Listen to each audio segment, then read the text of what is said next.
அருமையானவர்களே, இந்த நாளிலும் அவனுடைய வார்த்தையை நான் இடத்திலே கொண்டு வருகிறேன். சங்கீதம் 91 16 வசனம் சொல்லுகிறது, நீடித்த நாட்களால் அவனை திருப்தியாக்கி என் ரட்சிப்பை அவனுக்கு காண்பிப்பேன்.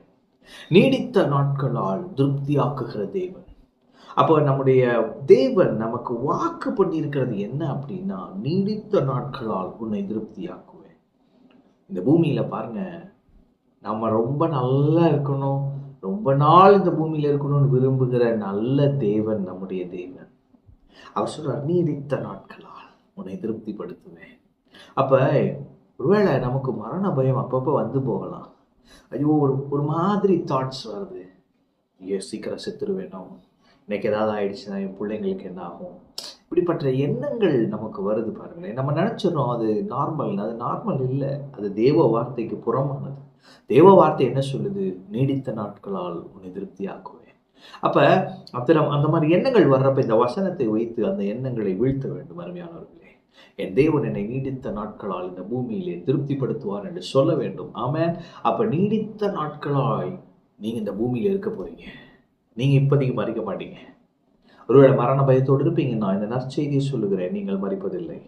கர்த்தர் உங்களை இந்த பூமியிலே நீண்ட நாட்கள் வைத்திருப்பார். நீண்ட ஆண்டுகள் வாழ்வீர்கள், திருப்தியான வாழ்க்கை வாழ்வீர்கள். வாழ்க்கையின் சகல ரீதியிலும் உங்கள் பிள்ளைங்க வாழ்க்கை ரொம்ப நல்லா இருக்கும்.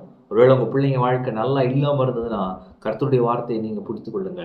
உங்கள் பிள்ளைகளை கர்த்தர் பார்த்து கொள்வார். அவருடைய வாழ்க்கை சீர்படும். ஆமென். தேவன் கிரியை செய்வார்.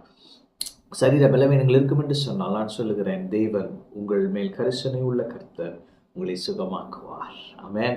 நீடித்த நாட்களால் திருப்தியாக்கி அவருடைய ரட்சிப்பை காமிப்பார். அப்ப திருப்திப்படுத்துகிற தேவன் அவருடைய ரட்சிப்பின் வல்லமையை காமிப்பார். அப்படின்னா என்னன்னா, உங்களுக்கு ஒரு பிரச்சனை வந்தா அவர் ரட்சகராய் வெளிப்படுவார்.